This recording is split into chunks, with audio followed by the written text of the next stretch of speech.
Hi, welcome back to Snakes and Adders. This is the third part of our stress series.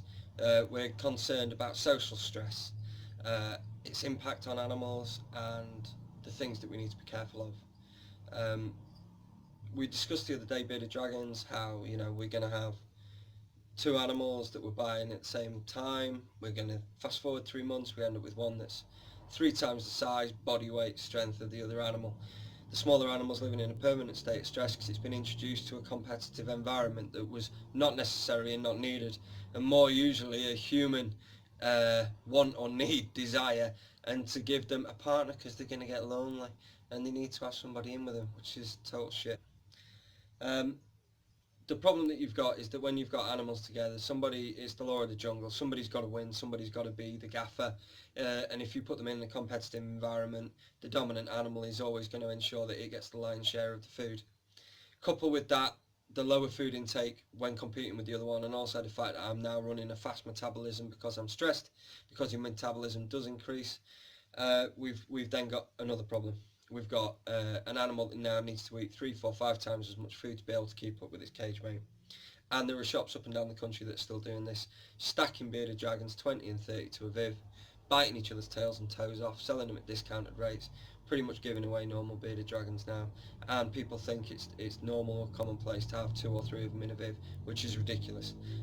And it just shows a total lack of research and a total lack of respect for the bearded dragons from the shop owners as well. So shame on you.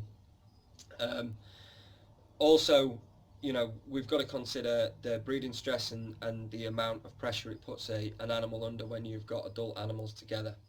You see, it's always safer to introduce adults to one another because they're more robust, more easily able to resist the advances or the domineering attitude of the dominant animal. But if you introduce babies, you're going to have problems, even with leopard geckos, which are traditionally seen as low impact animals, where they're only having 2 eggs at a time. But as babies, they're not sexually active yet. Someone's still got to be the gaffer, someone's still got to win, someone's still got to be bigger than the other one. And it always happens where you're going to end up with this size disparity. When we consider breeding stress, you've got to think about impact. So let's take, for example, red-eyed crocodile skink. It lays 1 egg a time. You might get 2 or 3 eggs a season. It lives 35 years. You have got leopard geckos. They lay 2 eggs a time, and you might get 5 or 6 litters a year. They live 25 years. Then we've got bearded dragons. They can lay anything from 20 to 30 eggs, 5 or 6 times a year. They live 10 years. Then you've got Yemen chameleons. They lay 60 eggs a time, 4 or 5 times a year, and you might be lucky to get 2 or 3 years out of the girl particularly.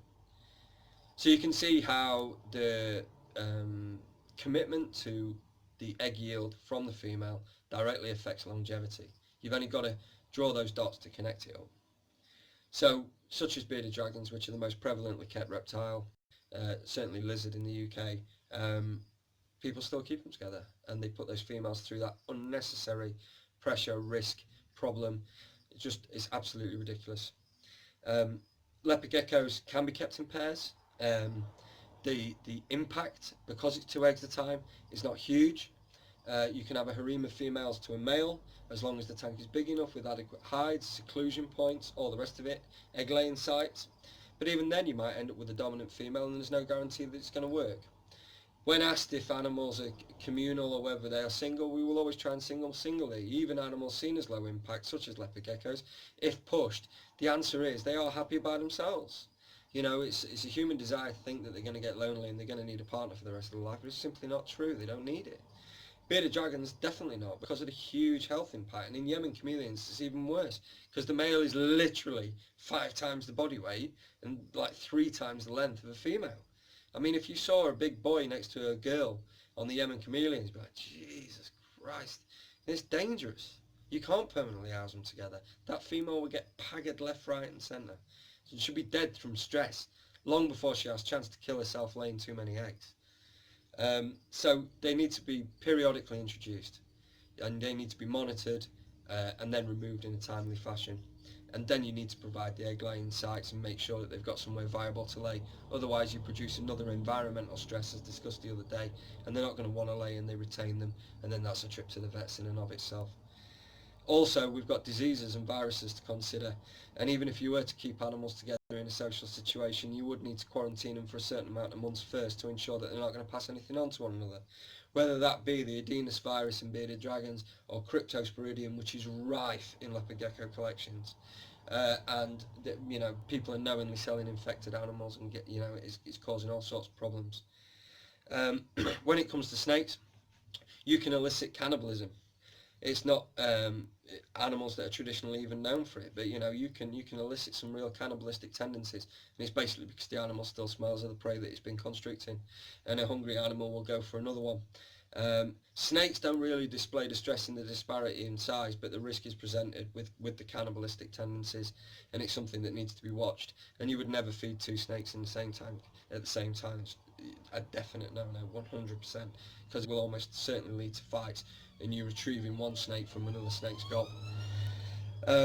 Also, what we've got to consider is communal tanks for these bioactives and everything else, and people use different species. The problem that's facing us there is that, at least when we're keeping leopard geckos together or we're keeping bearded dragons together, they have common types of pathogens and bacteria in their belly.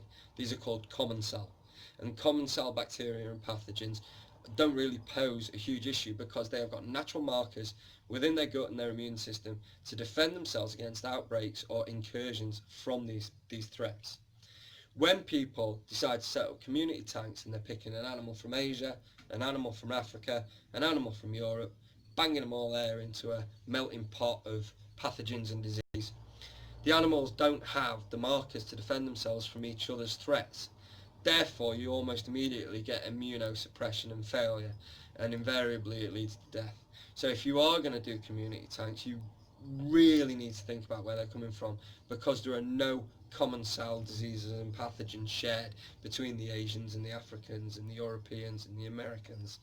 So when you're keeping your green anoles with your long-tailed lizards and your US green tree frogs with the European green tree frogs, or however you're mixing it up, a lack of thought, research, certainly if they are wild caught, almost certainly in the case of the anolis, or in the case of the long-tailed lizards, because nobody really breeds them with any regularity. This is where your problem comes, and you're going to compound an issue. Social stress is incredibly common, and the most prevalent is bearded dragons.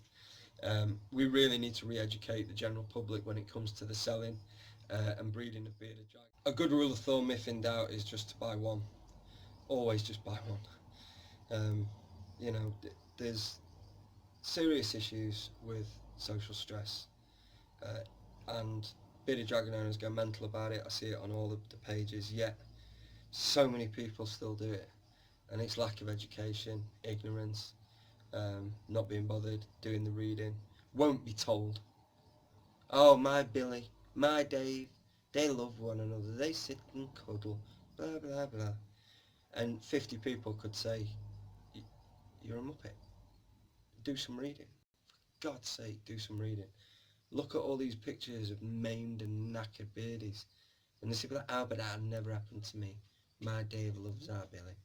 It's like, there's got to be change with regards to that. The stress that we put our animals under, we are solely responsible for. It's our responsibility to ensure the safety of our animals, and that includes putting them in an aggravated social situation. I hope you're enjoying the videos. The last part will be a short video, and that's just basically human error, wrap things up. I hope this stress one's been well received. I know that I kind of go on, but it's something close to my heart, and yeah, we'll just keep on plodding on. If you're enjoying the videos, give them a share. Let's spread some knowledge. Visit the website www.snakesandadders.co.uk to see what we're all about. Cheers.